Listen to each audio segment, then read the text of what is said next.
good, y'all? Welcome back to the lab. For today's video, I'm going to be unboxing the iPhone 12. For the past couple of days, I've been working with the iPhone 12 Pro, and unfortunately, I didn't get a chance to unbox these guys. But I did drop a couple videos on them. If you want to check them out, they're on my channel.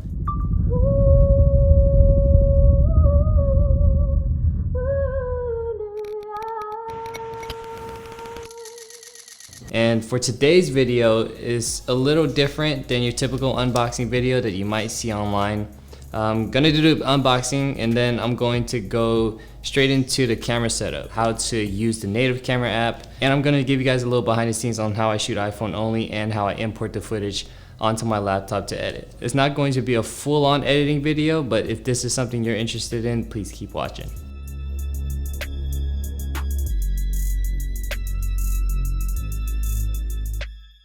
Alright, let's get started with the unboxing. This is the iPhone 12 in blue at 256 gigabytes. Straight out the box, this thing is nice and blue, and it has two cameras compared to the iPhone 12 Pro, which has three.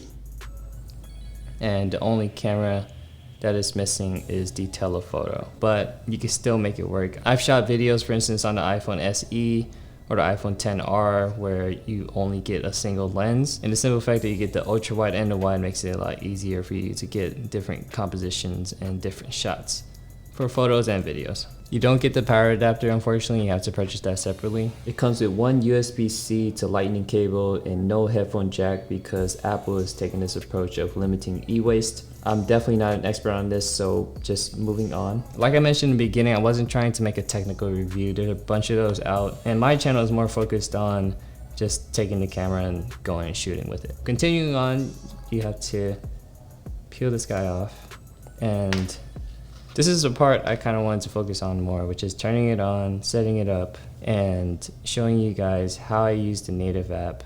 But in the meantime, I'll let you guys enjoy this little B-roll break.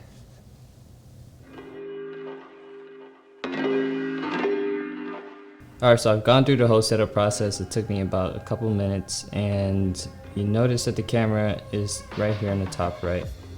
I'm going to allow while using the app, and it's going to go through a quick tutorial. For those of you guys who are filmmakers, up and coming filmmakers, mobile filmmakers, which I take a lot of pride in creating my iPhone only films. When you switch over to the video app, I'm going to make this horizontal for you guys to see. You notice right here on the top left it says HD, and it also says 30. All this means is 30 frames per second. HD means 1080p that it's recording at. Most of the time I'm recording at 4K, also recording at 60 frames per second, and that's so I could get smooth slow motion clips. And then I switch between 60 and 24. And you probably notice when I'm switching, you also get 30 frames per second, and 30 frames typically is used for television and broadcast. You can use it as well if you want to create like YouTube videos. You can film it on 24 or 30. And you notice that when I toggle between here, I go from 4K to HD. And this is just recording in the native camera app. So when I refer to the native camera app on my videos, I'm referring to this app. I'm referring to the camera app that comes with the phone, which is this one on the top right. And you want to film in vertical if you're doing it for like Instagram stories, a Twitter video, even a one take Instagram video, a reel, or if you want to go horizontal mode, this is more for YouTube, even just family videos, Vimeo, and just capturing things in a more cinematic fashion.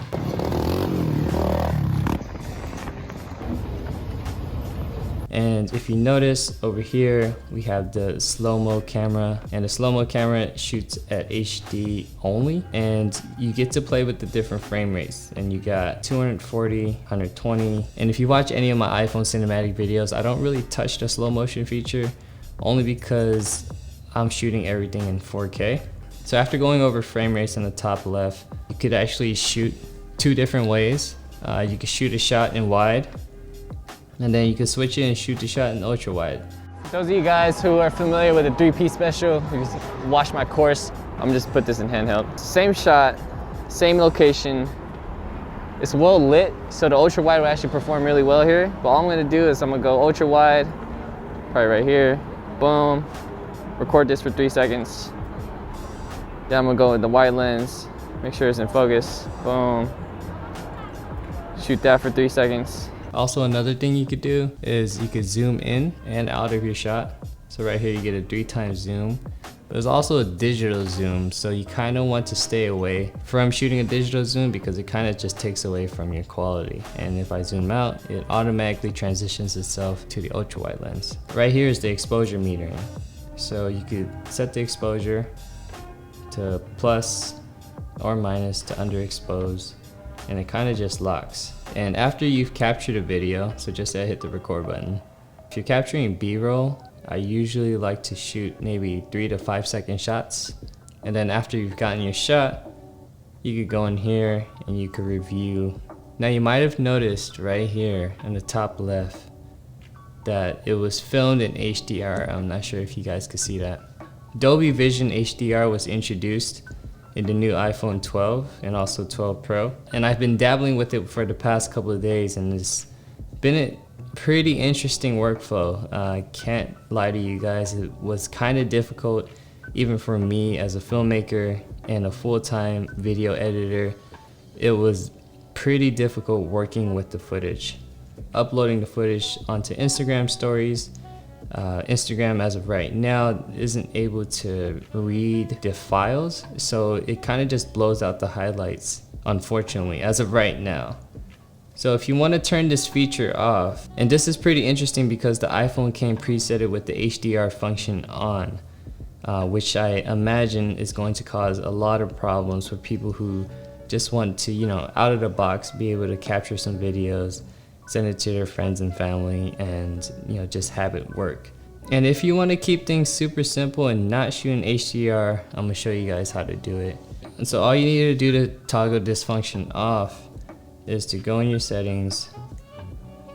You want to go over here to your camera, and then in the record video tab, you just want to turn this HDR video off.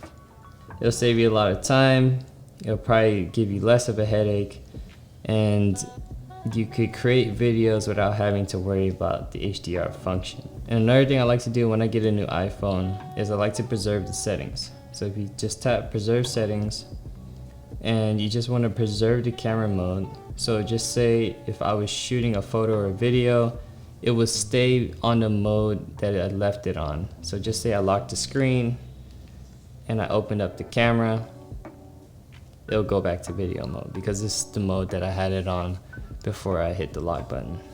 Another thing that I like to do is I like to turn on the grid.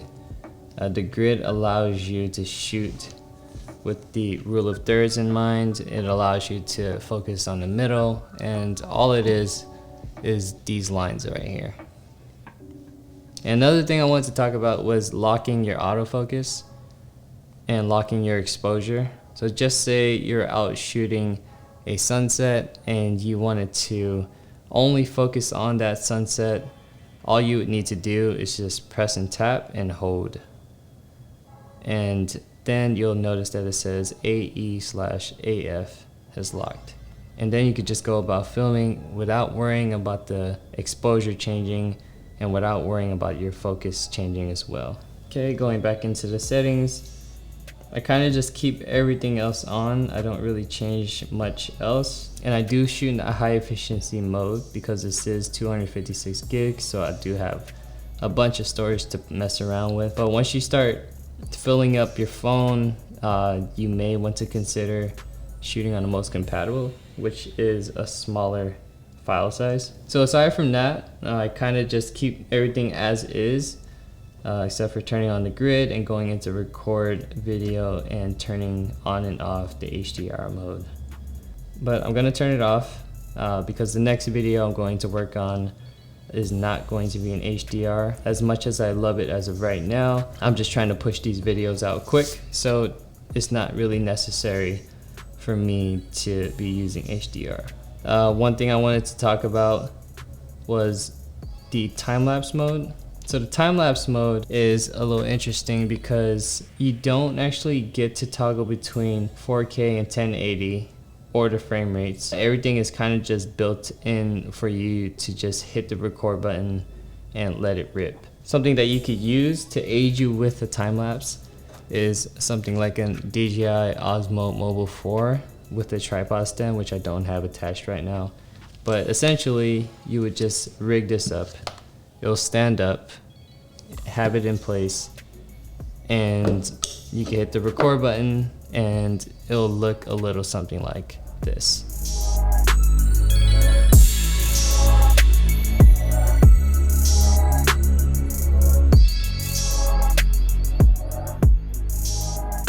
I'm going to take this iPhone, capture a couple clips, bring it back, show you my importing process, also my exporting process, and then we'll wrap this video up. All right, so be right back. I gotta admit, like, being here stuck in quarantine, it's kind of it gave me the opportunity to explore like multiple boroughs. Like I got to go to Brooklyn, I got to go to Queens, I got to go even to the Bronx. I had some homies bring me out to the Bronx and really explore it. It was nice. Really what I'm trying to capture is the energy, which is when you're in a location like this, especially with low light, the phone performs really well. And we're just gonna try to capture the lifestyle of Times Square. There's gonna be a lot of different activities going on, which is why I love shooting here. Even on a Tuesday night. So we got Elmo. Oh, that's like a sound check to the entrance.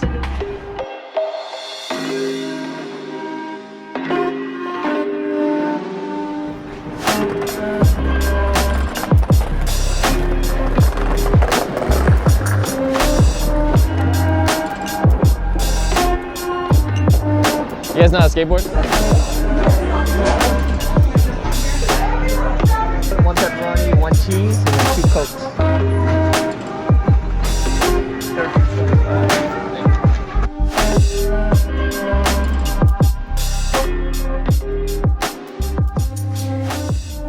Alright, guys, we are back. Those are bad for you, but I need the energy right now. This is my 16-inch MacBook Pro. This is my baby. I use her to edit everything. And we shot a bunch of clips on the iPhone 12. Now I'm going to show you guys my importing process. Super simple. All I'm gonna do is I'm gonna take the phone plus one of these lightning cords that come with your iPhone. So the first thing I'm gonna do is I'm going to fire up Final Cut Pro 10. Final Cut Pro 10 I've been using for years. It's just been my go-to. Here's a little sneak peek into my iPhone 12 Pro cinematic video. So the first thing you want to do is you want to create a new library. And I've already created a test, but we had to run this twice because my audio wasn't working the first time we did it. So it's the second time, test 12.2. And we're going to import the clips now. And for this, you can hit Command I, or you could just tap on this import media button. And you notice right here on the top left, Andy's iPhone is currently loading. So depending on the way that you've set up your new iPhone, if you've got all your old clips from your old iPhone and you transferred it over, this process should take a little longer. So these are some of the clips we got. And I'm just gonna scrub up here to these blue clips that we shot over here. And just a little note that I wanted to make about copy to library. If you found a way to get the clips from your phone onto your computer first, then you would do the leave files in place option. But since we're going directly from the phone to the laptop, we're going to do copy to library. And then we're going to copy this straight into the existing event. And I'm going to keep all this unchecked. And I'm just going to do just these clips for this small segment. And I'm going to hit import. And as that is importing, I'm going to create a new project, also Command N. And I just want to make sure that this is set to 4K, 3840 by 2160 is fine, and 2D.98 is good. and we're just gonna call this V1. And I'm going to keep this at 422 as rendering. All right.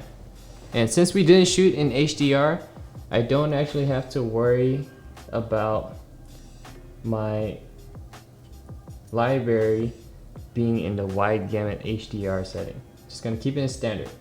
I'll go over in probably a later video my HDR video workflow, but I'm still learning it, and it's kind of like jargon to me still because I've just been clicking around places. But I want to definitely be more well-rounded in talking about HDR first before I actually make a video. So for now, I'm going to go with the standard setting. And notice that the import section is now completed. Right, we got all our clips in here. So a point that I wanted to make is that if I decided to pull the plug on the iPhone, you'll notice that these clips will be red, and it'll also have an exclamation mark saying that the files are missing. You probably experienced this before when you're working with iPhone files, and a way to avoid this, and this is probably the only way to do, is you actually have to hit this eject button right here in the top right corner. Hit that eject button, and then it's gonna take a minute, sometimes 2 minutes, depending on, you see the spinning wheel? Depending on how many clips you've actually dropped or actually copied to this library. And all these clips live in this library now, in this test library. So once it's finished, you could double check that it's fully ejected by hitting Command I, and you notice that Andy's iPhone is no longer there. Now that we're fully ejected, we can work with these clips now. I'm just gonna do a quick little edit, super quick, maybe like drop like 4 clips. I shot most of these clips, not that good, on the gimbal and handheld, but it was a really cool art installation that we went to. Jalen brought me and my friends who are in town here to check it out, and it was blue and it matches iPhone blue, which is kind of cool. So exporting, make this super quick as well. Just say you finished editing your video, you want to export it, go to master file, go to settings. H.264 is actually 8-bit. If you go to ProRes 422, that changes it to 10-bit if you shot it in 10-bit. But H.264 is perfectly fine for me, for what I do. Uploading to YouTube, uploading to Instagram. I've been doing this for years. I might have messed up this process by not going to compressor and running it through the YouTube setting, but for me this works, and hopefully for you this works as well. Alright, so I'm just hit next, and I'm going to export this into my export folder. That pretty much wraps up my quick little video editing tutorial. This video is actually already pretty long, and if you stuck with me this far, I appreciate you, because I know it's kind of lengthy. But aside from that, I hope that you guys enjoyed my mini unboxing video. More of these to come. I've been shooting on iPhone for so long, I don't know why I've never done an unboxing video, or even just like videos that break down my video editing workflow. But I have a lot of ideas, a lot of things in mind for this YouTube channel, and I appreciate you guys for sticking with me. If you guys enjoyed this video, let me know. If you didn't, let me know as well, and I'll see y'all on the next video, which will be iPhone 12 New York.